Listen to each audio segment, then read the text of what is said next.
지금 미국에는 거의 30% 정도 심혈관 질환이 줄었죠. 근데 우리나라는 반대로 10년 동안 한 2배 정도 늘었습니다. WHO 세계보건기구에서 스텐트를 넣었던 사람들이 사망이 더 많더라고 이렇게 센세이션을 일으켰습니다.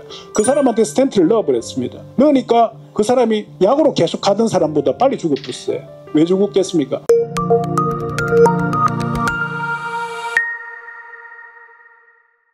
근데 실제로 선진국에서는 워낙 이 심뇌혈관 질환으로 인한 의료비가 지출이 너무 많았거든요. 미국에는 급성심근경색으로 시술하게 되면 돈이 일단 시술비만 한 1,300만 원 나옵니다. 그리고 중환자실 하루 있으면 비보험은 1,000만 원입니다. 그래서 제 환자분이 미국에서 LA 여행 갔다가 심장에 마비가 왔거든요. 그래서 LA에 이제 갔는데 비보험이겠죠, 그죠? 그래서 5일 있다가 퇴원을 했습니다. 시술 받고. 우리나라에 다시 돌아왔는데 귀국했는데 나중에 돈이 얼마나 나왔냐면 6천만 원인가 나왔더라고요. 그럼 우리나라는 얼마나 나오냐? 우리나라는 급성심근경색을 입원하면 5% 내죠. 입원 기간 동안 5%. 물론 비보험 재료들을 쓰고 하면 좀 달라지지만 한 100에서 300만 원, 만약에 보험 재료들만 쓰면 한 150만 원 정도 나옵니다. 러시아에서 얼마 전에 온 분이 저한테 시술 받았는데 러시아 블라디보스톡은 여기가 가깝거든요. 부산이. 러시아도 사회주의 국가다 보니까 의료가 굉장히 낙후되어 있습니다. 러시아가 보면 병원이 마루바닥입니다. 옛날에 우리 70년대 국민학교 가면 바닥이 마루바닥이잖아요. 사회주의 국가인데 거기 잘 사는 그 선주들이 많죠. 그분들이 뭐 1년에 매출이 300억 이렇게 되는데 그 와서 시술했는데 그분이 딱 저한테 스텐트 시술하고 퇴원하는데 3일 동안 1,300만 원 정도 냈더라고요. 그만큼 비용이 많이 비싸지다니까 어떻게 하겠습니까? 선진국에서. 철저하게 콜레스테롤 뭐 그래서 그런 생활 프로그램을 엄청나게 해가지고 지금 미국에는 거의 30% 정도 심뇌혈관 질환이 줄었죠. 근데 우리나라는 반대로 10년 동안 한 2배 정도 늘었습니다. 그래서 우리도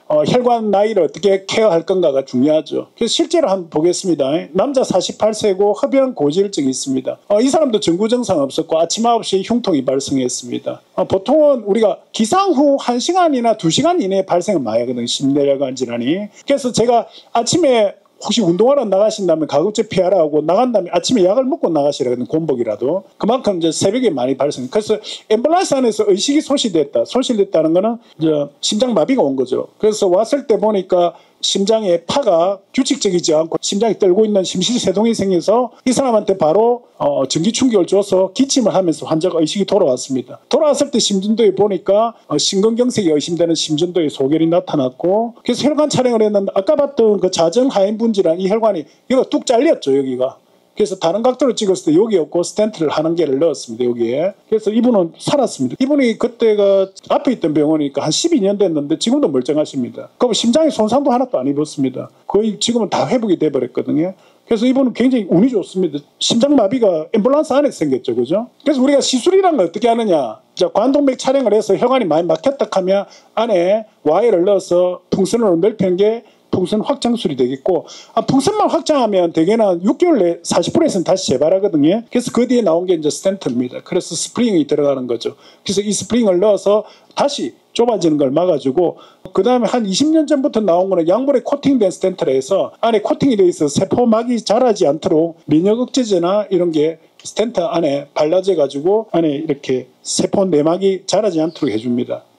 그래서 실제로 우리가 이 관상동맥 시술은 1976년에 시술을 시작했습니다. 닥터 그룬찔이라는 스위스 의사가 자기 친구가 급성심근경색이 와가지고 다리로 해갖고 들어가서 혈관을 넓히는 시술을 했거든요. 그래서 그분이 이제 시술을 하고 나서 76년에 했으니까 지금 거의 한 50년이 넘었죠. 그죠? 그래서 그분은 그래가지고 돈을 엄청 많이 벌었는데 와이프하고 이혼을 하고 3년 있다가 금발 미녀하고 미국에서 결혼했다가 비행기 사고로 사망해 버렸습니다. 그 조강지체를 버리고 돈을 많이 벌어가지고 결국은 처벌을 받았다는 얘기 있는데 그래서 풍선 확장을 76년에 하고 나서 이제 1990년대부터 스텐트를 넣기 시작했고요. 약물 코팅된 스텐트를 이제 99년도부터 약이 발라져 있는 스텐트가 나와서 2000년대 초반에는 우리나라에도 엄청나게 스텐트를 많이 넣었습니다. 그래서 뭐 10개 연 사람도 있고 5개 연 사람도 있고 그런데 2006년도에 어떤 발표가 났냐면 WHO 세계보건기구에서 스텐트를 넣었던 사람들이 사망이 더 많더라고 이렇게 센세이션을 일으켰습니다.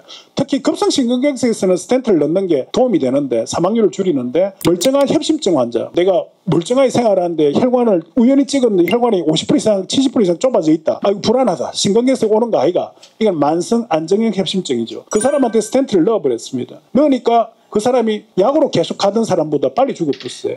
왜 죽었겠습니까? 이 스텐트라는 게 이물질이다 보니까 안에 스텐트 혈전이 생기는 거죠. 혈전이 생기면 아까처럼 또 심근경색이 오면서 사망해버리는 겁니다. 그래서 스텐트 혈전이 있으면서 그 다음부터는 전 세계적으로 깜짝 놀란 거죠. 그래서 우리나라도 어떻게 했냐면 그전에는 스텐트를 비보험으로 하다가 3개까지 보험을 하다가 지금 무제한을 보험을 하거든요. 하지만 스텐트를 보험을 해주는 대신에 조건을 까다롭게 하는 거죠. 급여 조건을. 그래서 옛날에 뭐 스텐트 1개는 급여를 넣고 3개는 비급여를 넣고 이래갖고 막 넣었거든요. 지금 자체가 이제 안 되게 된 거죠. 그 이유는 나라에서 관리를 하려고 그런 겁니다.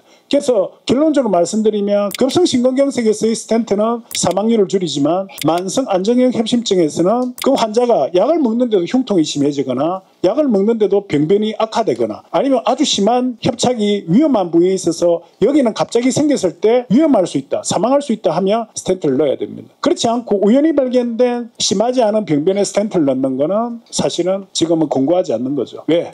자기 몸은 재생을 할 수 있지만 스텐트란 이물질은 제거가 안 되거든요. 그리고 몇 년 전에는 녹는 스텐트가 나왔죠. 그거는 이제 유럽에서 개발됐는데 그래 이 스프링이 계속 몸 안에 있으니까 불안하다. 그래서 스프링 비슷한 폴리에테르로 만든 비닐 비슷한 스텐트인데 이거는 이제 5년 지나면 사라지는 거죠. 그 목소리 좋잖아요, 그지? 그래서 그거를 5년 전에 우리나라에도 광고를 했습니다. 저희 병원은 녹는 스텐트를 이제부터 한다 이래갖고 혹시 본 분도 있을 거예요. 근데 그게 2년 만에 사과를 들어봤어요. 왜 그렇겠습니까? 그게 금속바다는 못한 거예요. 그래서 초반에 엮고 나서 사망이 올라가 버렸습니다. 그 이물질이 그 안에 폴리에테르 같은 비닐이다 보니까 찌꺼기가 거기에 합착이 되는 거죠. 그러면서 거기에 재발이 더 높아져 버렸어요. 그래서 지금은 유일하게 금속 스텐트 중에는 지금은 뭘 쓰냐면 재료가 플래티늄, 우리 항공기 만드는 백금. 왜냐면 백금이 가장 우리 신체 조직하고 반응이 없거든요. 그래서 지금은 다 백금으로 만든 스텐트입니다. 그래서 백금으로 만든 플래티늄이라는 스텐트고 스텐트가 얇을수록 좋거든요. 그리고 얇아야 혈관 내벽에 잘 붙으니까. 그래서 옛날에는 처음에 스텐트 혈전 생겼던 거는 두께가 180 마이크로미터였는데 지금은 한 56 마이크로미터. 굉장히 얇아졌죠.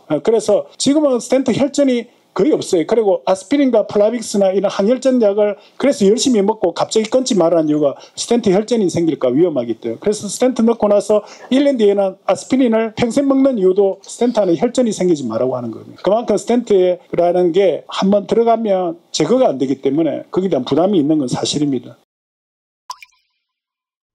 그런데 2006년도에 어떤 발표가 났냐면 WHO 세계보건기구에서 스텐트를 넣었던 사람들이 사망이 더 많더라고 이렇게 센세이션을 일으켰습니다. 특히 급성심근경색에서는 스텐트를 넣는 게 도움이 되는데 사망률을 줄이는데 멀쩡한 협심증 환자, 내가 멀쩡하게 생활하는데 혈관을 우연히 찍었는데 혈관이 50% 이상 70% 이상 좁아져 있다. 아이고 불안하다. 심근경색 오는 거 아이가. 이건 만성 안정형 협심증이죠. 그 사람한테 스텐트를 넣어버렸습니다. 넣으니까 그 사람이 약으로 계속 가던 사람보다 빨리 죽어버렸어요.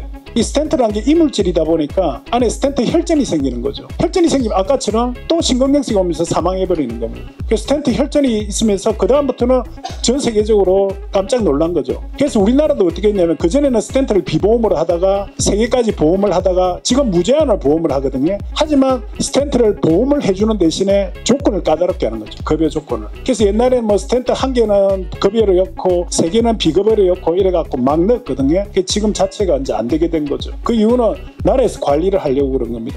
그래서 결론적으로 말씀드리면 급성심근경색에서의 스텐트는 사망률을 줄이지만 만성 안정형 협심증에서는 그 환자가 약을 먹는데도 흉통이 심해지거나 약을 먹는데도 병변이 악화되거나 아니면 아주 심한 협착이 위험한 부위에 있어서 여기는 갑자기 생겼을 때 위험할 수 있다, 사망할 수 있다 하면 스텐트를 넣어야 됩니다. 그리고 몇 년 전에는 녹는 스텐트가 나왔죠. 비닐 비슷한 스텐트인데 이거는 이제 5년 지나면 사라지는 거죠. 그게 금속바다는 못한 거예요. 그래서 초반에 엮고 나서 사망이 올라가 버렸습니다.